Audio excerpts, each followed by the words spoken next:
Bismillahirrahmanirrahim. Assalamualaikum warahmatullahi wabarakatuh.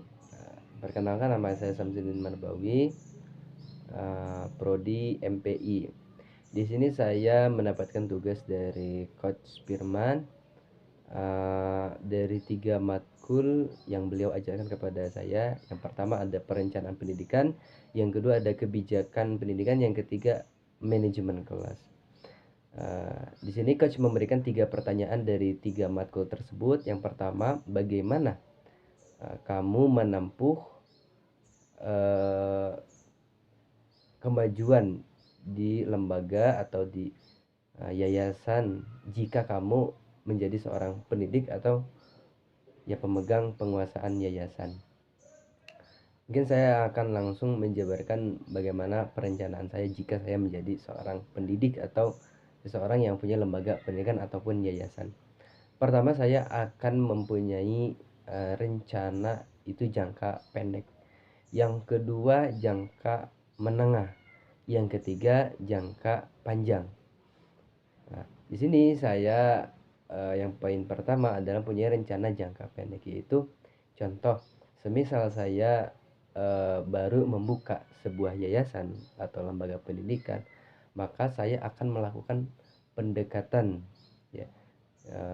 Nah, bagaimana caranya mempunyai seorang murid, begitu ya. Syukur-syukur tidak hanya seorang, 1 orang, 2 orang, sampai berapa sekiranya jangka tersebut, jangka pendek ini bisa ada, kita mempunyai yayasan. Artinya di sini kita memajukan, begitu. Yang kedua, jangka menengah. Setelah tadi mempunyai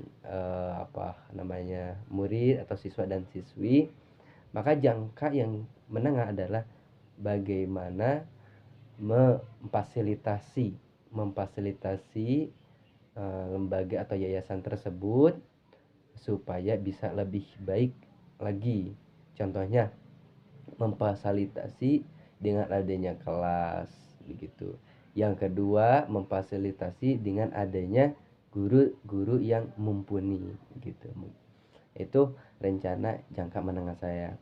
Nah, yang terakhir, yang ketiga, itu ada rencana saya jangka panjang, begitu. Artinya jangka panjang itu adalah bagaimana sekolah atau yayasan tersebut bisa eksis, ya, di suatu wilayah maupun di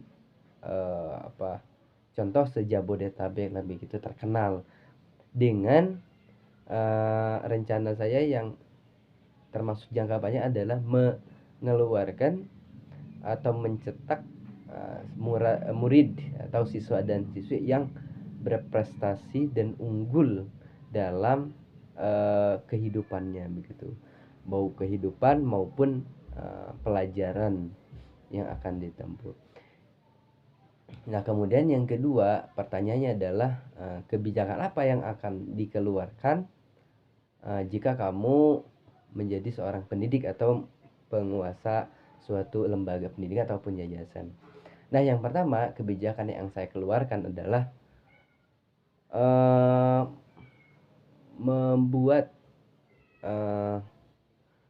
pembelajaran yang sesuai menarget target, ya, yang akan kita targetkan, begitu. Artinya pelajarannya yang sesuai dan di bidang materinya. Yang kedua adalah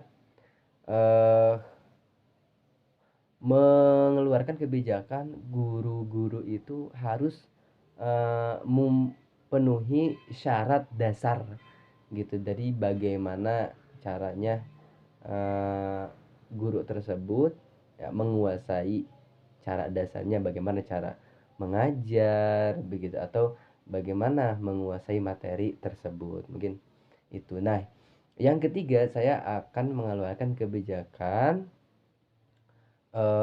bahwasanya di yayasan tersebut atau di lembaga tersebut, murid-muridnya harus ketika keluar itu mempunyai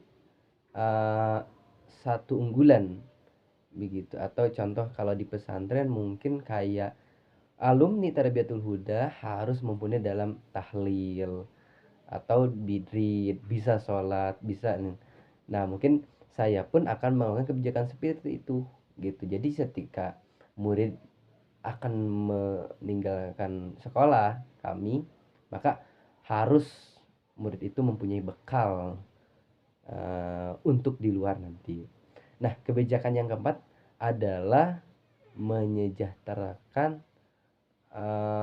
para guru juga murid. Contohnya dengan apa? Contoh dengan honor ya, honor atau gajian setiap bulan tepat waktu begitu. Kemudian sesuai dengan bagaimana dia mengajar. Nah, juga tidak hanya kepada guru tapi juga kepada murid. Kebijakannya adalah contoh memfasilitasi, ya kan? Memfasilitasi jangkanya kan ya memang walaupun tidak bisa cepat, tapi kebijakan itu akan saya keluarkan bahwasanya target tahun depan semisal akan ada kelas gitu dengan beriringnya waktu. Nah, yang ketiga adalah manajemen kelas. Pertanyaan adalah bagaimana kamu manage suatu kelas di lembaga pendidikan kamu atau yayasan kamu. Maka hal yang pertama yang saya akan lakukan adalah menyediakan wali kelas gitu. Atau saya sendiri misalkan sebagai pendidik, saya akan memanage kelas dengan satu, akan membuatkan organisasi dalam lingkup kelas itu sendiri. Contohnya ada ketua kelas, ada wakil, ada bendahara, ada sekretaris dan lain sebagainya. Karena itu untuk membantu juga komunikasi antar murid